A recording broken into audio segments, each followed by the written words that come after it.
Hi everybody, I'm down in my basement checking on my seedlings. We had started seeds together last Wednesday, February 3rd. I started Sweet William, eucalyptus, and foxglove. And by Sunday, the Sweet William had germinated 50%. So what that means is when you get 50% of the seeds that you started, if they germinate, that is when you know you can move them off of the heat mats. They come completely off of heat from that point forward. They do not need any more heat. And then you get them really close to your lighting system. And then by Monday, the foxglove had germinated 50%, and Tuesday, the eucalyptus germinated 50%. So all of those got started a little bit faster than I expected. So I'm happy to say everything is off of the heat mats and we're under the lights, and I'm going to show you that in just a second. So tonight I'm going to be talking a little bit more about the lights that I use, and also we're going to be doing some cold stratification on some more cold hardy annual seeds that I'm going to be starting up, not this weekend but next weekend, so the weekend of like February 21st. So we're going to go through that too tonight. All right, well, here are our first seedlings of the year. A couple of trays of Sweet William. This is the foxglove and the eucalyptus, which is probably gonna be hard to see on this camera because the stems are kind of like a maroon color. But once these did germinate 50%, they came off of the heat mats. They will not go back on the heat mats. They're done with that. The domes were removed and they get put really close to the lights. So right now the lights are about maybe 1.5 to 2 inches from the top of that plant. And as the plant grows, I will keep moving the lights up, but constantly keeping the light about 2 inches above that plant. I had a little trouble last year with Sweet William getting leggy. And so I'm just gonna be really careful about trying to keep these lights close. It might have to do with the temperature in my basement as well, because we have a fairly warm basement. We have a wood stove down here. So that could also have caused some of the problem with the Sweet William last year. So the lights that I purchased, you can get off of Amazon. I'm gonna provide a link in the comments of my gardening list, where I just keep all of my gardening supplies in Amazon. So if you wanna buy these lights, you can go onto that list and see exactly what I purchased. But they are shop lights. They're 48 inches long, so they fit this shelf perfectly. They're Barina LED T5 integrated single fixture lights. They come in an 8-pack. And then they come with the cords that you need. So the cords, kind of like Christmas lights, they just plug from one light in over to the next. And then you can string them up from shelf to shelf. So you can get a pretty long group of them going together. And then they're plugged into the outlet. We have a timer on the outlet because these come on at 4 in the morning and they shut off at 8 at night, so 16 hours.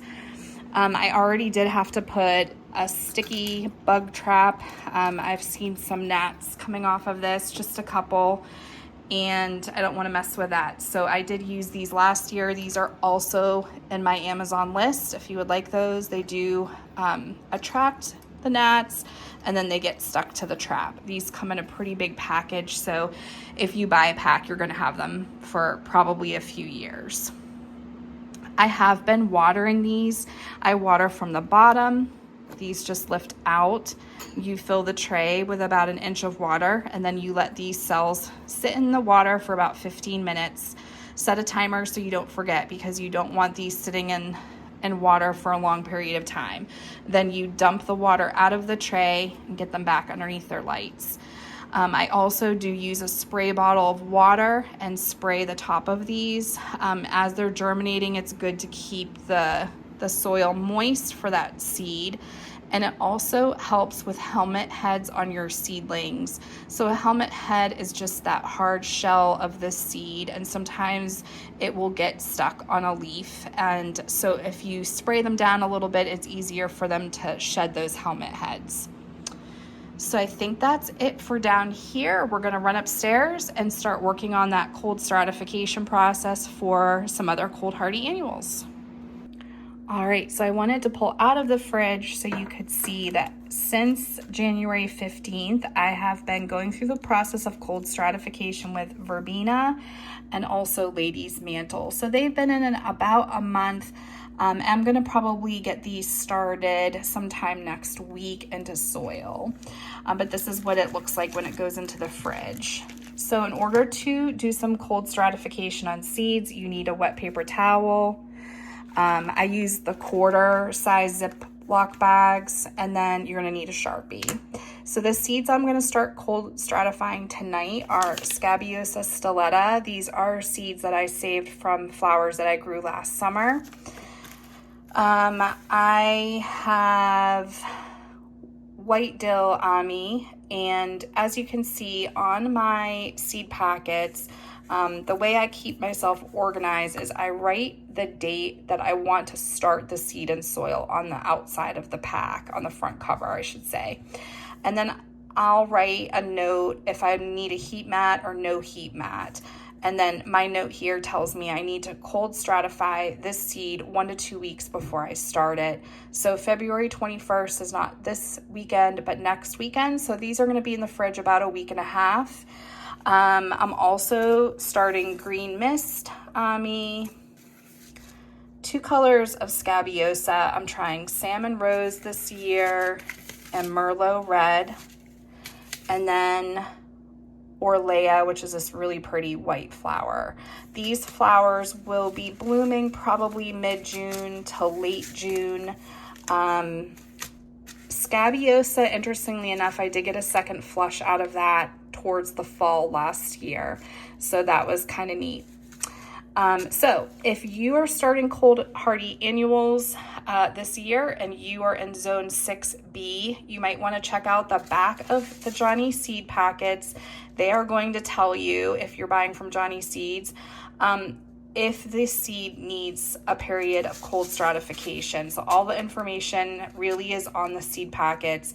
If you didn't buy seeds from Johnny's, you can just go onto Johnny's website and look up their information if you're missing information off of seed packets that you might have purchased from another company. So that's a really good resource.